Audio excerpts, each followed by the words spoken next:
Thursday, as usual, 7:30 p.m. It's time for our weekly stream. I hope so much that you all are doing well. And now we are coming, at least in this part of the earth, we're coming to a spring, and we here in Central Europe we have some sun, which gives, of course, lots of energy. So I'm very happy to discuss with you tonight. Of course, first of all, well, we keep going with our Bach project. So we're doing the D minor Prelude and Fugue tonight. And before that, I'm very happy to discuss with you the differences and basic ideas about piano recital or recital in general and orchestra performance. And this, I would like to maybe explain my thoughts about that on the some experts from Prokofiev's third piano concerto, which is maybe for some of you not very obvious choice. How I came actually to the Prokofiev's third piano concerto, preparing the D minor Prelude and Fugue, and I will explain it to you right now. But first of all, I would like to say hello to everyone. Hello, Annalise. Hello, Evelina. Hi, Kyoko. I know that it's early in Japan, so hello to Japan. Hi, Joff. Hello, Maria, Topol, Misaki, and Luciano, Antonio, Stefano, Rolf, Alexis, Robert. Thank you so much for joining tonight. So the idea, how I actually came to the association between the Prokofiev's third piano concerto and D minor Prelude and Fugue is actually, it was one particular passage which I had to think of working on the D minor Prelude and Fugue, and I will come to this passage later, which of course then immediately somehow I had some thoughts about the differences between the also preparation for the piano recital and for the orchestral performance, and that's why I asked you your opinion, your feeling about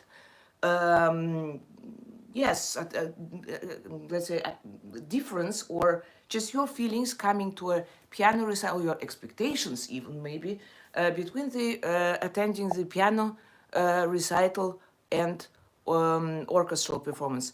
Hi, Royal Purple. Hi, Andreas. Hi, David.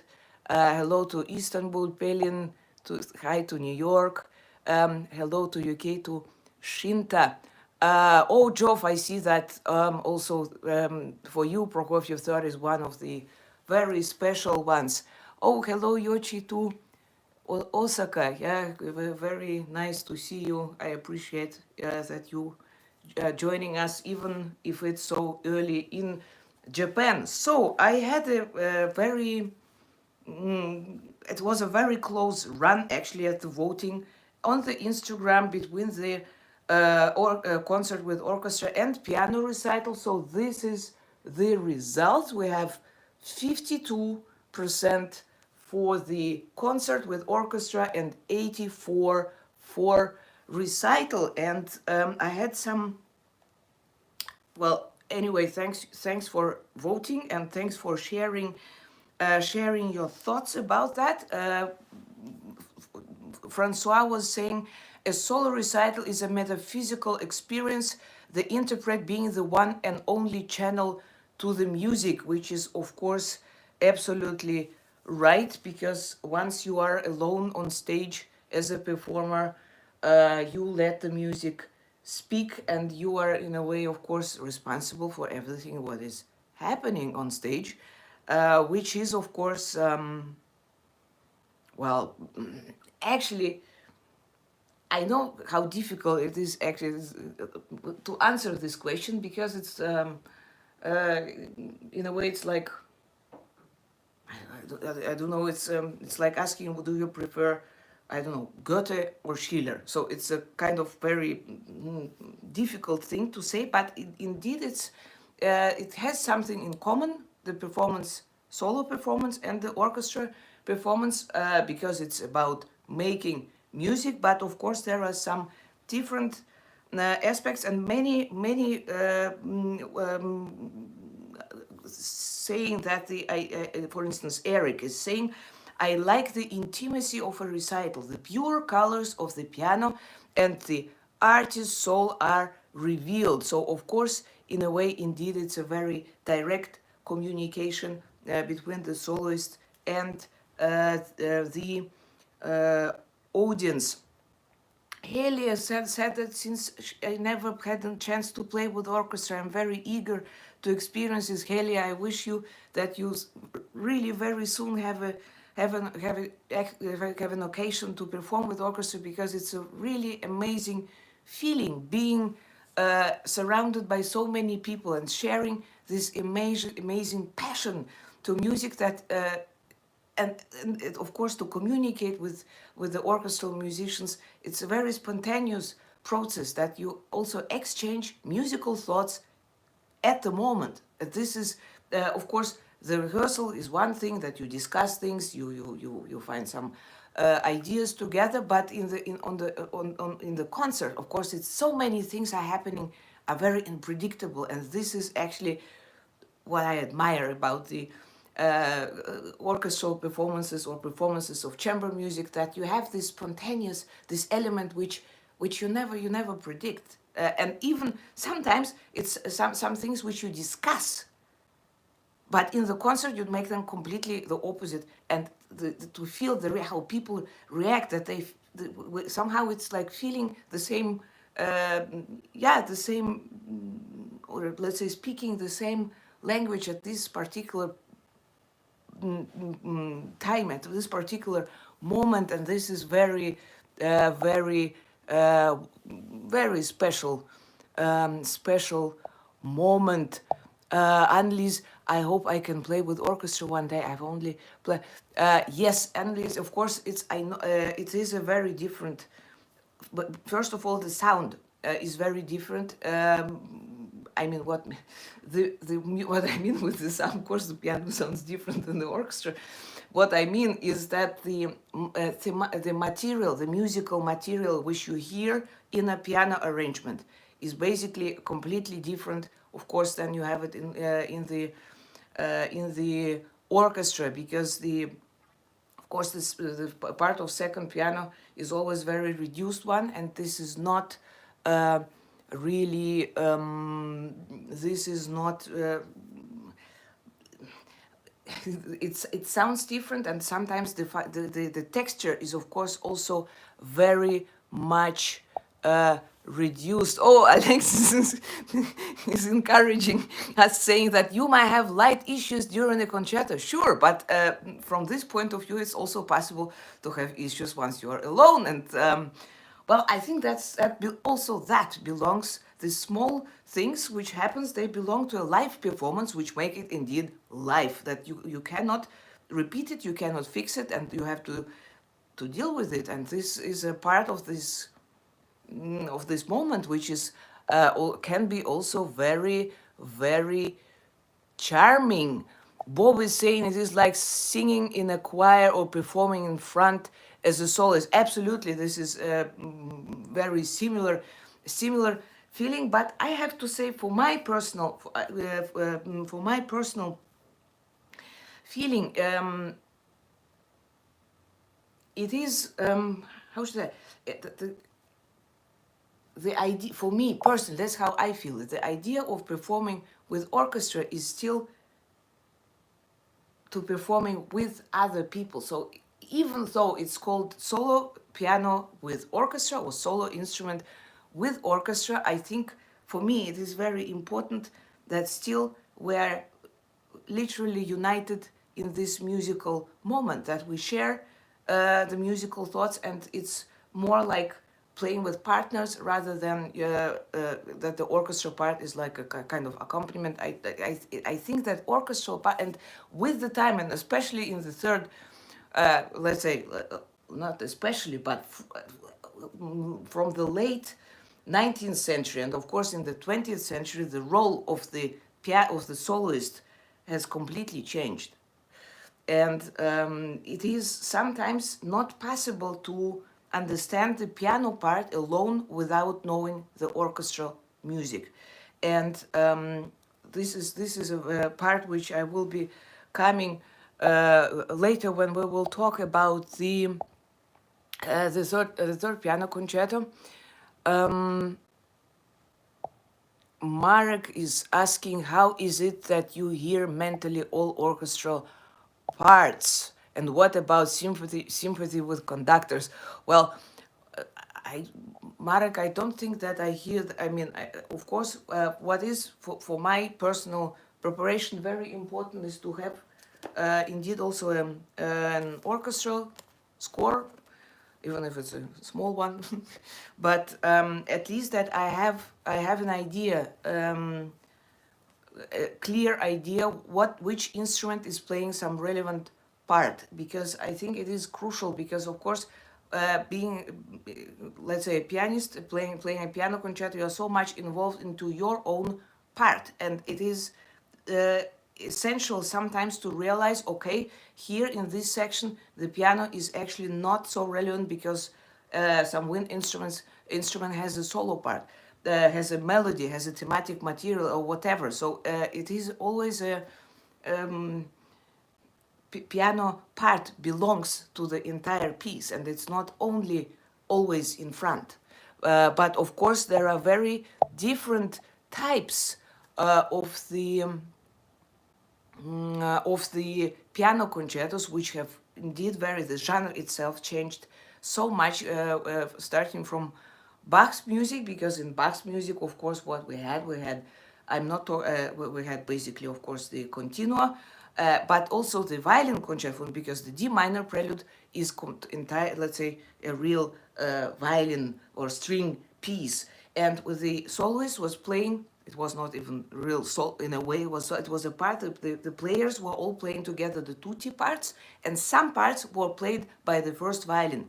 So this is later on, of course, it developed Mozart piano concertos. Also, there are actually very many different. There are differences also between the early and late Mozart concertos, because already there was a big orchestral introduction in piano solo, and it was in a way that the orchestra and the piano or the soloists were competing with each other. They had a kind of competition, who is more important. But even already in Mozart, the piano concertos, there are sections where the some wind instruments have some beautiful melodies or some solo parts. So this is already completely a different, let's say, distribution of roles.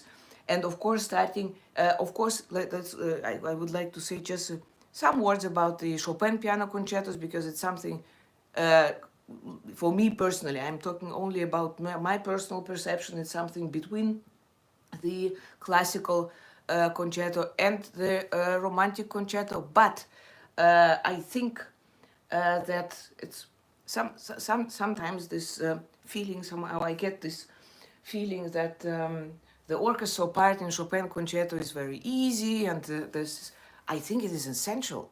Of course, the piano part, when the piano is playing, is very, very important, but still also in the second movement with beautiful bassoon solo, or also other places with horn solo in the first movement of first piano concerto, or there are even in the very quick sections in the finale, in the last movement of E minor concerto, there are also some in this very crazy place right before the coda. There is those arpeggi, the passages. Piano is playing very loud, very virtuoso, but there is a line in the bassoon which is very beautiful and very important to hear. So I think it is important to know what is written in the score, because only then it is really a complete musical piece. Geoff is asking, who controls, the soloist or the conductor? Well, I think actually it's more, for me personally, it's not about controlling, because it is more about sharing, about exchanging ideas. And of course, like, it's like with people, when you, with some people, you understand each other very well, even if you don't talk a lot. And with other people, it takes a little bit more time, to find a, I don't know, to find the common language that you understand, you feel and understand each other. But basically, it's somehow most of the time, if you there is this, you don't talk too much actually. Uh, you just feel on this in the same direction or not, and this is of course it's actually also very exciting because yeah, you meet new people, and sometimes very new wonderful ideas are somehow coming out within the this short time when you meet on stage and rehearse, and it's, I think it is um, very exciting to communicate without the word. What I'm saying also about the audience, and then you are making with the orchestra, you are making music with the people, and most of the time you communicate not with words, but just through the music. Antonio is asking, how do you keep your nerves so well in a concerto? Was it always like this?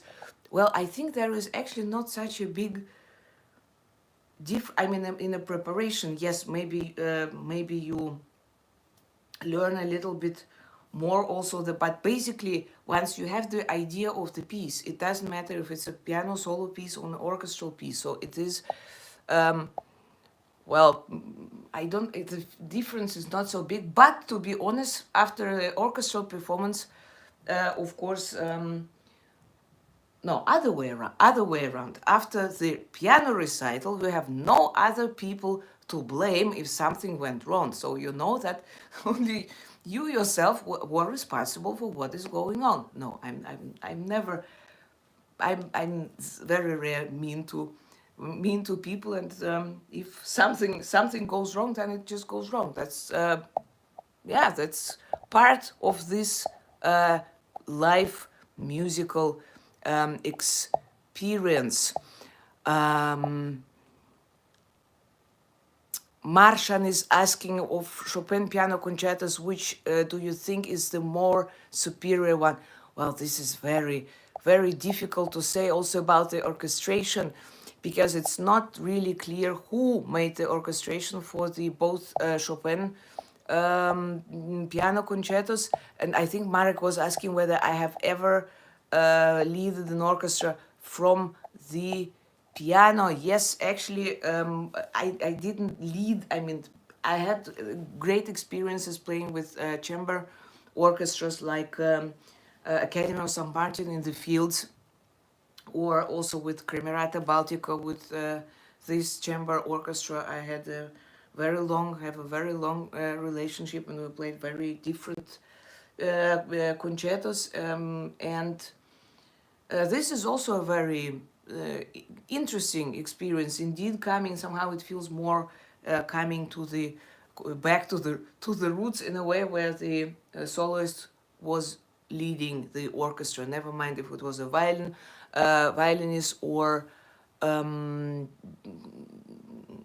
piano soloist. And of course, it's also very interesting once you perform without conductor, that you find also kind of position for the piano on stage, so that you can really see people on stage, that you have this, you can face them, you have this eye contact, that you see their face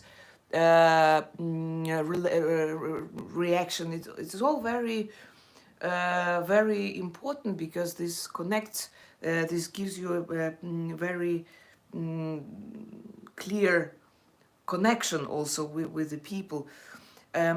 Daniel said something also very beautiful. If I come specifically for the pianist, I prefer recital, because I get to listen to him for 1.5 hours. If it's an artist that I love, I listen to whatever repertoire he decides to perform. I don't have a specific mindset in either situation. I try to either be rested or well caffeinated, so that I can listen with as much concentration as possible. By concentration, I don't mean critical concentration, by the concentration of spirit, so that I can receive what the performer communicates as purely as possible. This is, of course, very truth, I think, because the piano recital, it's basically most of the time it is also the choice of the performance of the repertoire which you would like to perform. Of course, sometimes some festivals or some piano series have a kind of theme, or there is a special occasion why one composer or a certain piece is somehow very welcome to be performed at the piano at a recital. But of course, basically, the piano recital is the choice of the performer, what he or she would like to play, and of course, it depends also very much on the personality, what kind of idea you have in the recital. I think it's to be honest, for me, it's always a little bit hard process. Takes also sometimes a little bit longer to find the ideal, not ideal, but the program, the program which I would like to perform, because it's there are so many pieces which are sometimes very difficult to combine with each other, so I have to divide what I perform first and what I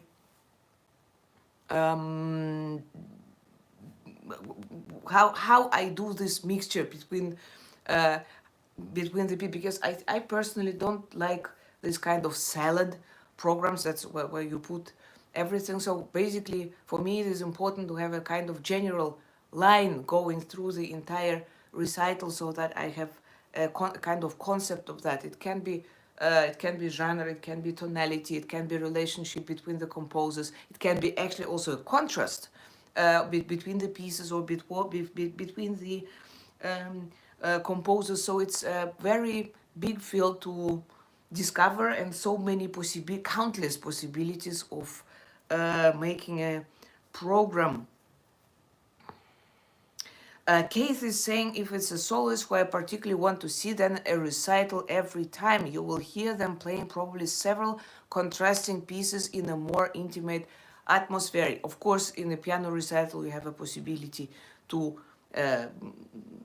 perform different pieces by different composers, different styles, but it depends, of course, on the idea of the program. The orchestral performance is for the soloist mostly one piece, or if it's shorter pieces like Liszt piano concerto can be combined with some other piece, or just the shorter parts can be combined better, but can be combined with some other piano works with orchestra. But of course, one piano concerto is, well, most of these pieces for piano and orchestra, they are so great masterworks, so they have also great contrasts within the concerto. But of course, it gives actually only the possibility to hear as a listener only one composer. What I particularly also ask, I'm asking myself, because the earlier tradition, also let's say 120 years ago, is what was that the concerts were built also like the concerts will consist of different parts. So there were the pianist was playing some solo part, so a kind of one half of the piano recital, and then playing with orchestra. So it was a mixture, which I think is also a very interesting thing to do. That you have this change, you have the difference between you can perform solo, you can perform with orchestra, you can perform some chamber music, and of course I think it's also very. I had this experience actually one or two times. One was with Marek Janowski. We were performing in Berlin, and I was playing the Haydn F minor variations, because the idea of the program was variations, and there was, of course, that's why he asked me to perform Haydn variations before the orchestra played the Brahms Haydn variations, and we played together the Franck symphonic variations. So that was a kind of idea of the program. So of course it is a very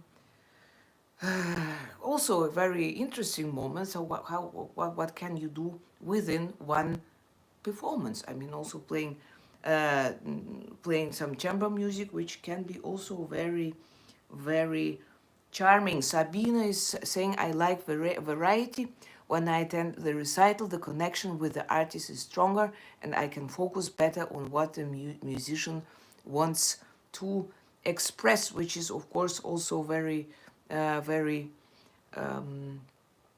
truth. And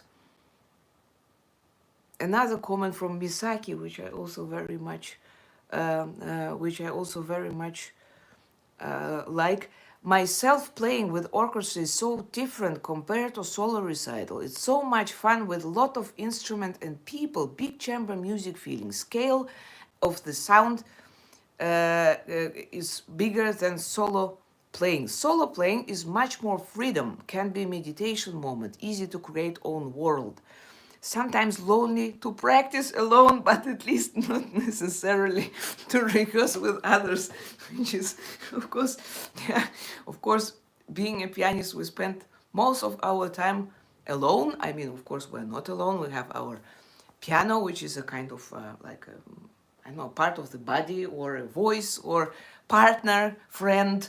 But of course, it's not like making music with other human beings. And I understand perfectly this point that, of course, with a group of people where when you share the stage, it's a great moment, it's a great joy, it's a great, yeah, it's indeed a big contrast, to be honest, comparing to the piano recital, but somehow I love them both. It's indeed not really possible to say I prefer this one or that one. And also the repertoire, the amount of the piano concertos, which is so huge, and there are so many amazing pieces which are absolutely, that was Mateusz was saying, there is nothing more powerful than piano and orchestra together, especially concertos like Prokofiev II. So this is, now we're coming to the Prokofiev 3, but not, just to explain my thoughts, what I actually mean about differences also in preparation, or let's say the understanding of the music score. So we have big orchestra, actually quite big orchestra for this piano concerto. We have probably this concerto is indeed, well, it's composed when it's composed 1917 until 1921, so it's beginning of 20th century. And of course, it is very, in my personal opinion, of course, it has something, the expression of it is very strong, but the language is very modern for that time, I think. And of course, it is already audible in the beginning. For me personally, as I was learning this concerto, just playing by the only piano part, it is a little bit, it was difficult, because there is sometimes there is no, it's not easy, because sometimes, for instance, just take in the very beginning.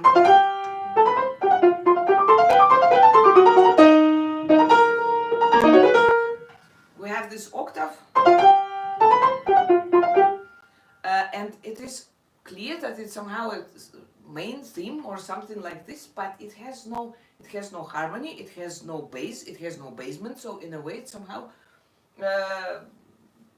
it's not so clear. There is no it's not in the context. Not in the context. So it's important. It was important for me to realize where this theme comes from, and the beginning of the concerto is one of my absolutely favorite melodies which I have ever heard in my life. This is this. For me, I associate it with somehow with a very Russian field, some landscape which has no hills. It's just very flat and somehow very dear.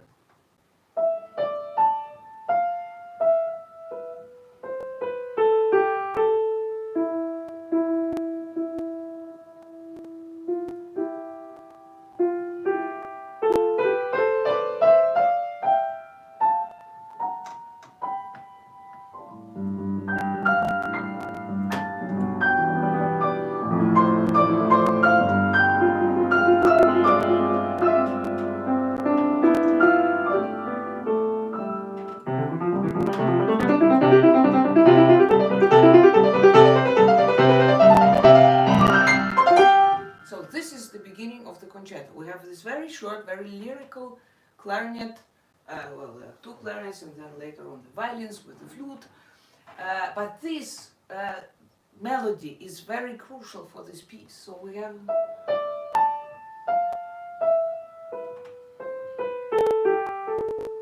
And then immediately the great contrast, and this is the this is actually, again, I'm talking a little bit too early about these things, but this element,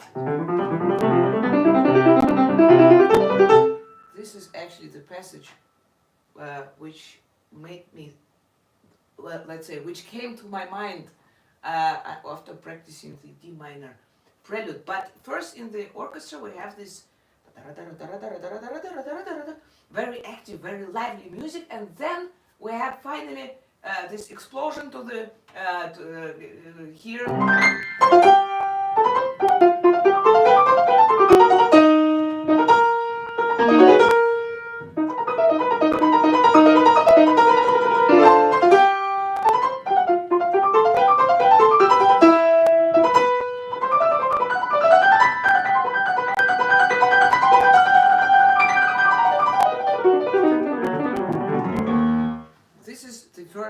This first entrance of the piano. So at the same time we have in the cello playing.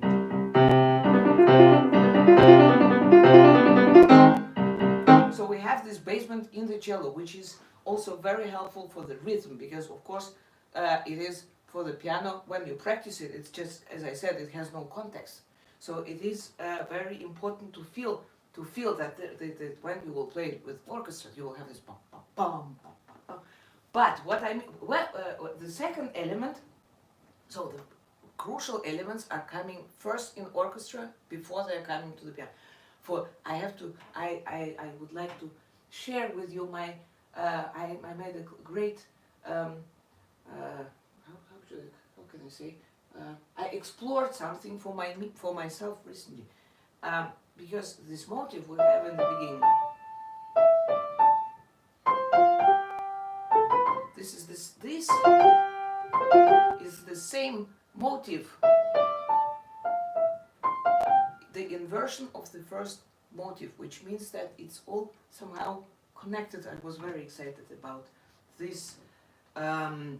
Yes, that by discovery, this is the right word. So while the piano is playing, the orchestra is playing a very important thing. Because out of this, the piano will develop a new part.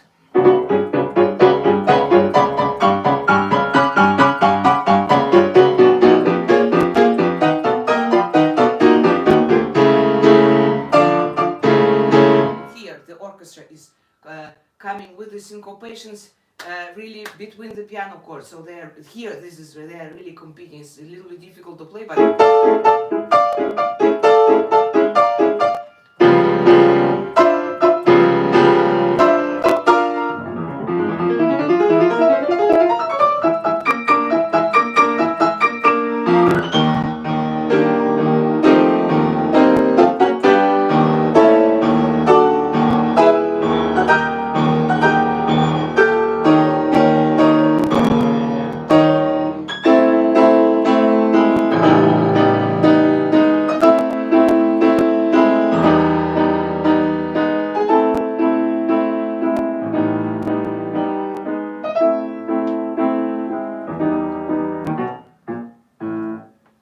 This first section where again the piano texture or piano material is coming out from it appears first in orchestra, and I think this is really important to realize that somehow they are connected, they are talking, as Mark was commenting, it's a dialogue, so they are competing, they are fighting each other in a way, but no one has won yet. So now we have the second theme, which is very grotesque in a way. In my feeling, it comes first in the oboe, which has a very nosy sound, and the pizzicato in the string. So we have.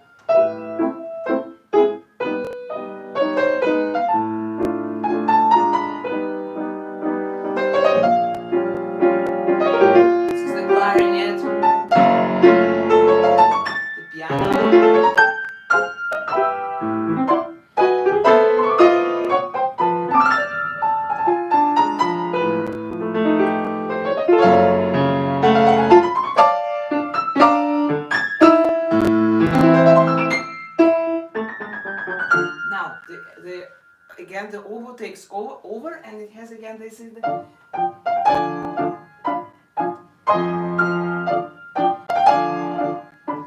like, and the piano is playing subito piano leggero. And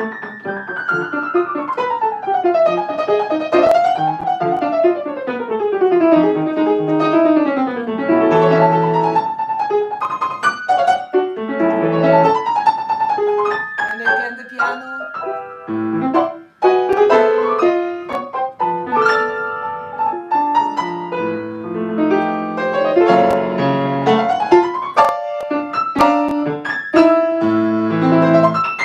So this is this again kind of fighting between the oboe, the clarinet, and the piano. This amazing, very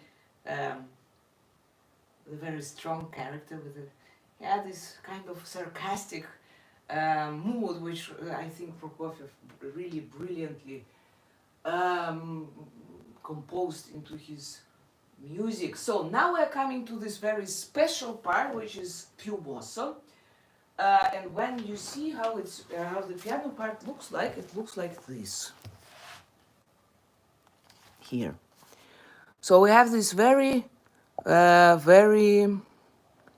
actually strange octaves. We have triplets movement here, and it somehow actually, if you play it only on the piano, it sounds.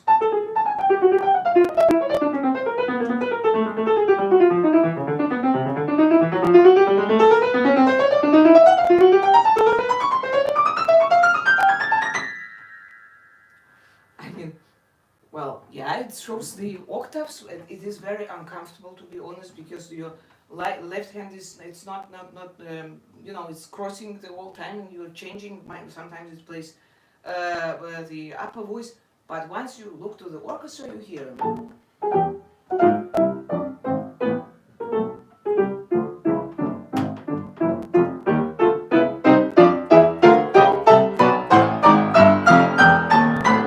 So this is the idea that it's still the melody is.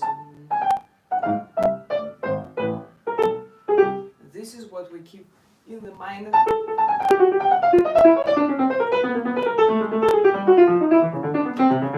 It gives a much clearer feeling of rhythm, and for the phrasing. Once you know that the phrase is, sorry,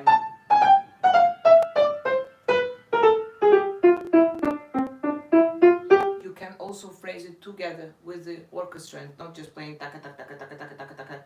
It is crucial, really, to be aware of what is happening. For me, one of the most wonderful moments here is again the canon, which is appearing right before the, let's say, recapitulation, because we have this first thing.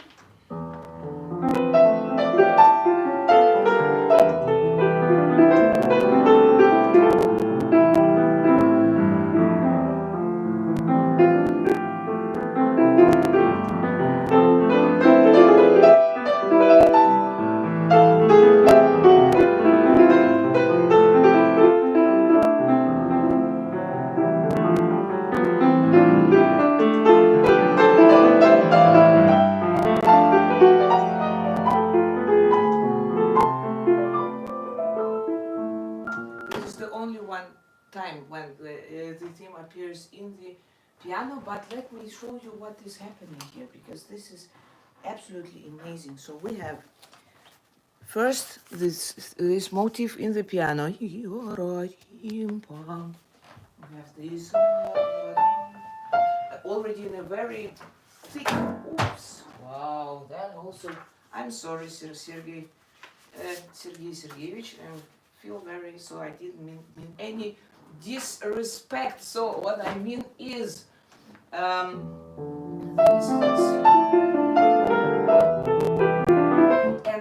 1.5 bars later we have the same thing appearing in the bassoon. So we have in the piano, this is bassoon,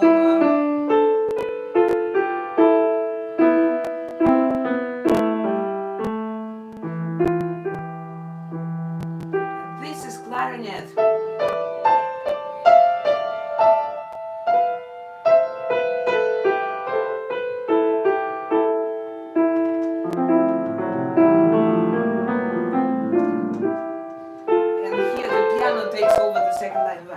was always wondering, how does it come? Why suddenly here we have this line um, in the thirds? We have it in the piano because it comes from nothing. Because before that we had in the piano part completely different voice, but it is the end of the phrase which the clarinet is playing, and I think this concerto is full of this kind of things, and I think it is really important to understand that, just to hear that, it helps a lot also to communicate with the orchestra. And now we are coming to the point which I meant when I was talking about my association with the D minor prelude. We have here in the piano part the texture which we had in the strings in the beginning. So they play them. And there is also written staccato in the score. Now we have this, absolutely exactly the same material here, and it starts one octave lower, and it says non-legato. Can you imagine that for this kind of texture, Prokofiev writes non-legato? In Bach's music, that is impossible, because look, we just compare it directly. We have very similar, well, kind of similar writing in Bach, and then we have very similar writing here in Prokofiev's third piano concerto, and we have a small comment, non-legato, which also shows how the notation has changed during the centuries. That for Bach, he couldn't imagine that this kind of 16 notes can be performed legato, and Prokofiev was assuming that if the performer sees this kind of articulation, he plays it legato. So he says no legato, and this is how it sounds.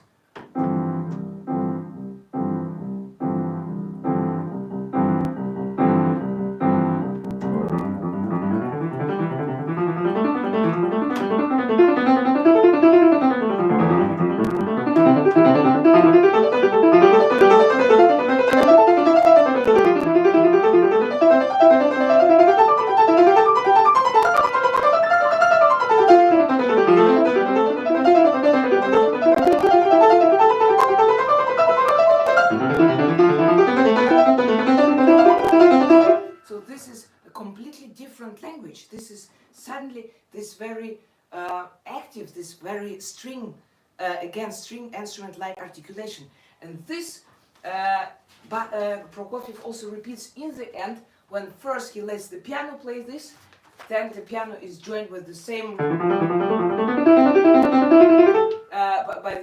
by the cello, then the first violin takes off. So this he's doing literally the opposite of the Baroque concerto style. So he takes first the solo part, then it is joined by one string section, then by another, and this is of course absolutely wonderful. And just one little section which I also admire is this Prokofiev with there.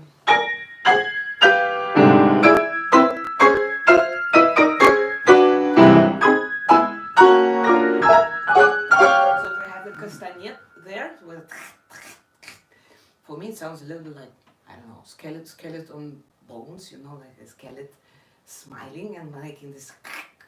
So this is because it's so high.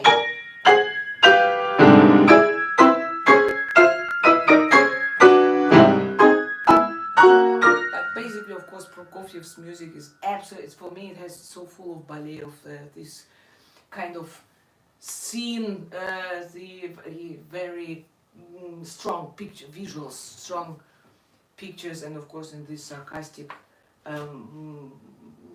moments I really adore.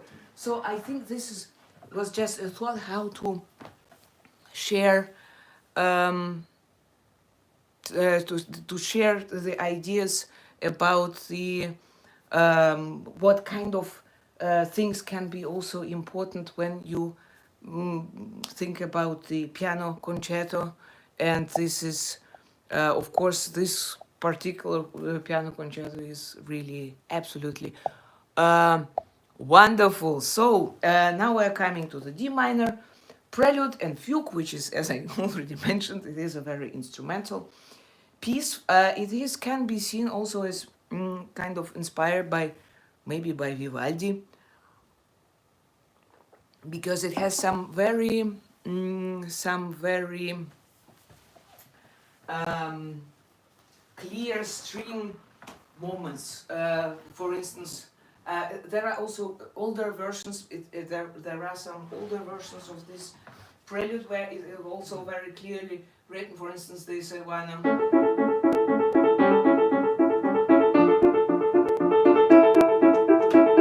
So this is a very.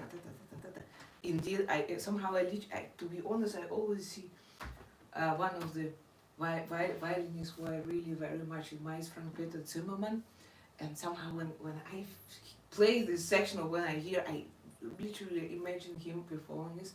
Maybe some of you might remember that, well, that was almost 1 year ago, before we have started our journey with the C major Prelude and Fugue from Book I. That was also one which this D minor was one I performed for you.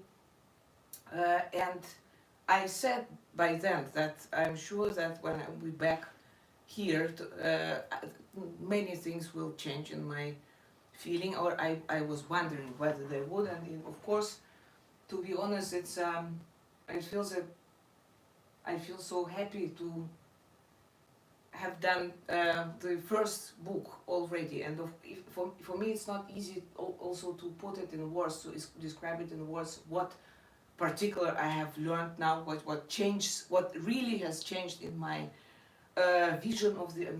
I would say in a way the approach didn't change so much, but somehow the entire picture, it gets more clear. It's like, I don't know, like I have more puzzle parts which I can put into this, into the understanding of this music. But what I feel, but I feel also very happy about this, that I think that this is a never-ending process, and of course with every time when I come back to particular pieces, there will be new discoveries, and this is what makes me also so happy about making music, that there is such a treasure, there are so many hidden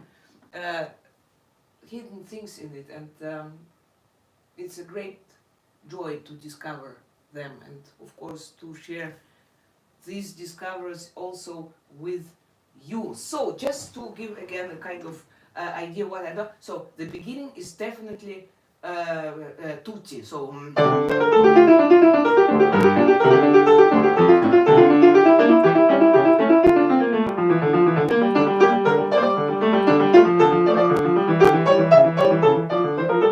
this can be, in my opinion, see as a kind of already solo.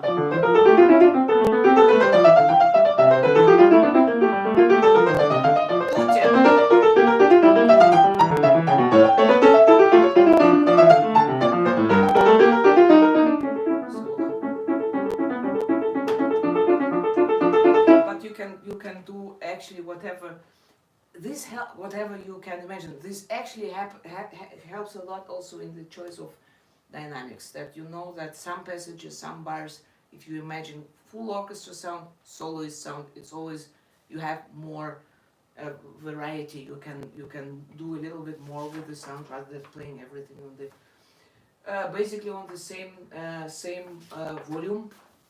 The fugue is in 3 parts. Very special fugue in my opinion, because it has 3 different types of rhythm. It has the subject is divided in 2 parts. We have this triplet movement going up, and then we have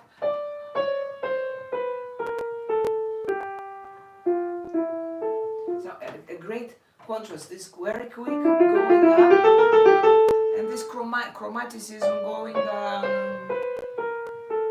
Maybe some uncertainty, some Fear? I don't know. Well, it's anyway. It's very unstable. The instability is a very strong, and the counter subject is in normal 16th. So we have this competition between the triplets, which are coming always in the motifs which are related to the subject, and the 16th note. So the counter subject is like this.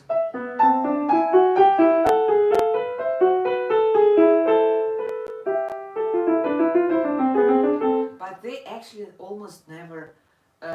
So we have this. There is no place here when we have triplets against the 16th notes. But this, of course, it is this kind of changing rhythm. It gives a very, very feeling of, to me, of a great instability. It is more for me in a feeling, more a kind of improvising fugue rather than just a piece of counterpoint. There are some subjects in inversion. Then this chromaticism is going up. So but for me it feels more like improvising and not like like a scheme somehow. So please enjoy this very instrumental, very energetic D minor Prelude Fugue from Book II.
minor Prelude and Fugue from Book II. Very serious fugue, somehow very, maybe very dark, but I like it very much. This set is really, really wonderful. So these were some of my thoughts about the about this Prelude and Fugue and how I had this association with the third piano concerto by Prokofiev. Marcus is mentioning that the microphone is making some noise. Marcus, I will try to fix that for next stream. So thanks a lot for joining tonight, for sharing your thoughts, for the conversation about D minor, Prelude and Fugue, about some specialities of performing piano recital and performances with orchestra. Thank you so much for sharing your thoughts about that. Next week we're moving to the E flat major Prelude and Fugue already, and I'm very much looking forward to talk about it with you. Please subscribe my channel and stay safe, keep well, and see you next week. Take care. See you. Bye bye.